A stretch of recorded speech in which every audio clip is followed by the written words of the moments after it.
tentang analisis kelayakan proyek sistem informasi. Dalam pengembangan sistem informasi akan memerlukan suatu investasi, yaitu sejumlah sumber daya. Berdaya di sini tentunya biaya ya, yang harus dikeluarkan untuk mendapatkan nilai manfaat dari sistem baru yang akan dikembangkan. Jadi perusahaan mengeluarkan biaya untuk memperoleh sistem informasi melalui proyek ya. Kenapa proyek dipilih? Karena supaya selesai, karena waktunya kan terbatas ya. Apabila nilai manfaat yang didapat ternyata lebih kecil dari biaya yang sudah dikeluarkan, maka sistem biasanya dapat dikatakan tidak layak. Nah, komponen biaya, karena investasi kan mengeluarkan biaya ya. Komponen biaya di sini terdapat dua jenis, yaitu biaya tangible dan intangible. Yang tangible itu adalah biaya nyata atau yang bisa diukur dengan nilai uang. Ada 4, yaitu biaya pengadaan berhubungan dengan biaya yang dikeluarkan memperoleh hardware ya, perangkat keras atau mungkin perangkat lunak. Biaya proyek adalah biaya yang dikeluarkan saat proses pengembangannya, yaitu ketika proyek berlangsung. Kemudian ada biaya persiapan operasi, merupakan biaya yang dikeluarkan untuk mempersiapkan saat sistem akan dioperasikan. Persiapan ya, mungkin pembelian peralatan, fasilitas ya, dan sebagainya. Terus ada biaya operasi dan perawatan. Nah, biaya ini muncul setelah proyeknya selesai. Jadi di tahun berikutnya. Nah, komponen biaya contoh yang tidak nyata ya atau intangible, yaitu biaya yang sulit diukur dengan uang. Yaitu contohnya biaya tetap untuk output yang merosot. Biaya tetap di sini bisa saja berhubungan dengan pembuatan informasi ya atau laporan, tetapi kualitasnya kurang baik, misalkan terlambat atau kurang akurat ya. Yang kedua adalah error rate, itu tingkat kesalahan karena adanya sistem baru, sehingga akibatnya menurun ke pelanggan, menurun jumlah pelanggan ya. Kesalahan kenapa? Karena usernya kurang terlatih mungkin ya, jadi tingkat kesalahannya tinggi ketika sistem baru diimplementasikan. Kemudian manfaat juga sama, ada 2 ya, manfaat nanti yang tangible dan intangible. Manfaat dapat berupa penghematan atau manfaat baru lain, jadi biasa disebut juga efektivitas. Contoh untuk yang tangible berarti dapat diukur secara kuantitas ya dengan nilai uang, pengurangan biaya operasi, pengurangan kesalahan, peningkatan penjualan, pengurangan biaya telekomunikasi, pengurangan biaya persediaan. Nah, ini semuanya bisa dikuantitatifkan ya. Ada nilai angka uangnya, pengurangan biaya sekian, kesalahan proses sekian ya. Terus peningkatan penjualan ada dan sebagainya. Yang intangible-nya juga sama dengan biaya intangible, jadi sulit diukur secara kuantitas. Contoh pengalihan dari mesin tik. Nah, ini nilai uangnya seberapa besar itu hanya dihitung berdasarkan estimasi. Peningkatan kepuasan pegawai juga sama ya. Peningkatan pelayanan ini juga bisa diukur dengan estimasi. Peningkatan pengambilan keputusan meningkat dengan adanya sistem baru. Nah, metode untuk mengukur kelayakan tadi kita gunakan metode analisis biaya dan manfaat atau cost benefit. Analisis biaya dan manfaat dilakukan untuk menilai kelayakan ekonomis dari suatu proyek SI. Apakah proyek tersebut layak diterima atau tidak. Nah, di analisis ini ada yang harus dilihat adalah analisis keluar kas ya, kas keluar atau cash outflow. Ini karena sudah mengeluarkan, ada biaya investasi, mungkin ada biaya proyek dan lainnya. Terus ada lagi aliran kas masuk atau cash inflow, terjadi dari manfaat yang dihasilkan oleh investasi, efektivitasnya.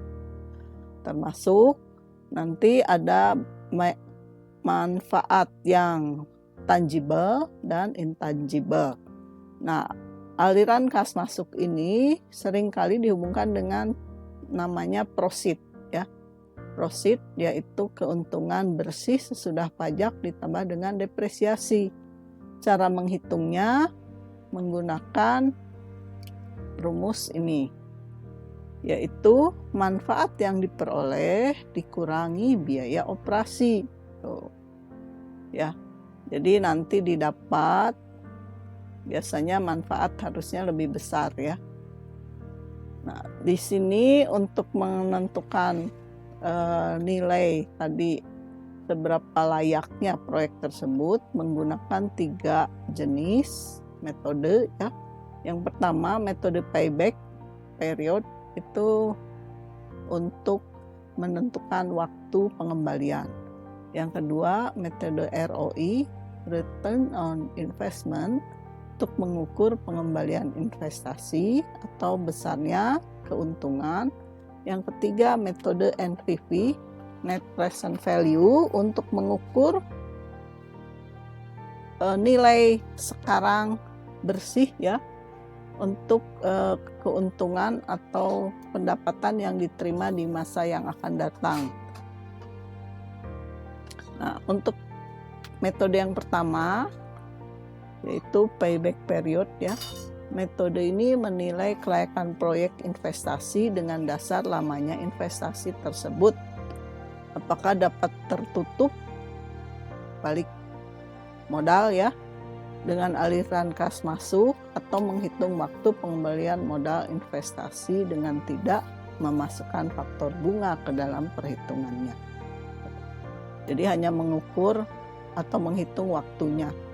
Rumusnya ada 2 kemungkinan ya. Jika nilai arus masuknya atau keuntungan proceed-nya sama tiap tahun, maka payback period dihitung, yaitu investasi awalnya langsung dibagi dengan proceed atau dikurangi tiap tahun ya, sampai nilainya 0 atau lebih. Tuh. Jadi di tahun keberapa dia balik modal. Kalau beda, nah ini kalau beda ya,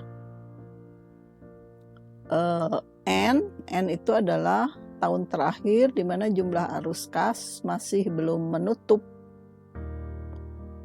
Ditambah dengan, nah ininya antaranya A kurang B, di mana A adalah jumlah investasi awal dikurangi B jumlah kumulatif dari kas pada tahun ke N-1 ya. Tuh.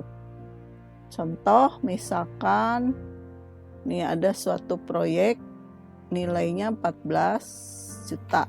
Proceed per tahunnya sama 3 juta. Berapa lama pengembalian? Karena ini sama ya. Jadi pengembalian proyeknya pengembalian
dapat lagi nih.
Jadi di sini tidak layak tuh.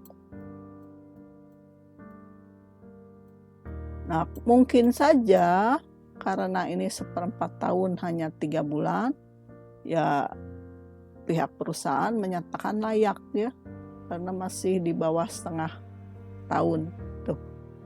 Nah, gimana kalau kasusnya masih belum tahu nih prositnya, tapi harus dihitung seperti contoh soal ini. Ya, kita harus menghitung prosit itu rumusnya manfaat ya, total manfaat nih. Total manfaat ini dikurangi dengan biaya operasi. Terus investasi mana? Ini tahun ke-0 itu investasi, atau perhatikan ininya. Ini pengadaan, persiapan sama proyek, biaya proyek itu adalah investasi. Jadi mungkin saja muncul di tahun ke-1 ya. Jadi ya harus dijumlahkan juga. Nah, untuk total manfaatnya dihitung dulu, kemudian nanti dicari profit tiap tahun. Yang ditanya adalah payback period ya. Terus layak nggak nih kalau maksimumnya 3 tahun. Nah, penyelesaiannya buat tabel dulu ya. Nih tabel, hitung investasi, tadi jumlah biaya tahun ke-0. Terus ini nilai manfaat tahun ke-1, biaya operasi tahun ke-1, profitnya sekian masing-masing ya. Nah, sisa investasi seperti tadi caranya, 173 dikurangi nilai profit tahun ke-1, dapat sekian. Tahun kedua nih dapat profit sekian, sisanya ini. Tahun ketiga dapat profit sekian ya, berarti sudah minus kan. Kalau minus artinya sudah tertutup investasinya, maka paybacknya tahun terakhir sebelum tertutup yaitu tahun 2 ya. Jadi 2 nih ditambah kan antara 2 dan 3, 43,7 dibagi 95,2, jadi 2,46. Artinya apa? Ini kurang dari waktu maksimum, berarti proyeknya layak ya, kan lebih kecil ini, balik modalnya lebih cepat. Sedangkan yang diminta ya ketentuannya tadi maksimumnya 3 tahun. Tuh untuk yang payback ya. Nah, selanjutnya adalah metode ROI, yaitu untuk mengukur nilai persentase proyek ya dibandingkan dengan biaya yang dikeluarkan. Jika ROI dihasilkan lebih besar dari 0, berarti proyek dapat diterima dengan persentase keuntungan sebesar ini, 100% kali ROI ya. Terus nah contoh, ini kan rumusnya total manfaat dikurangi total biaya, ini termasuk biaya investasi ya, biaya operasi dan investasi dibagi total biaya. Misalkan nih total manfaat 100, total biaya 75. Berapa ROI? ROI sekian. Ya. 100 dikurangi 75 dibagi 75.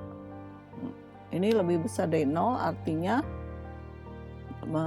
memperoleh keuntungan ya. Tuh.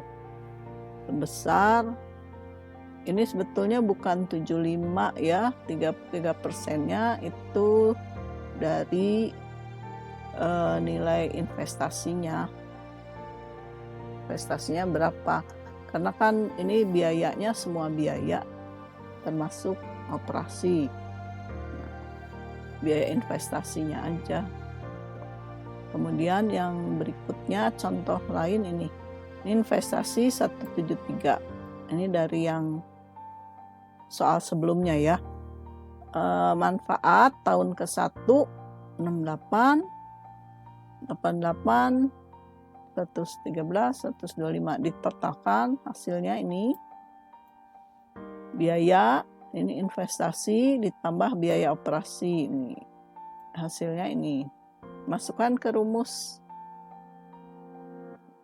total manfaat dikurangi total biaya dibagi total biaya kali 100%. Nah, sebesar ini. Artinya diterima atau sebesar 70,37 kali nilai investasi sebesar ini.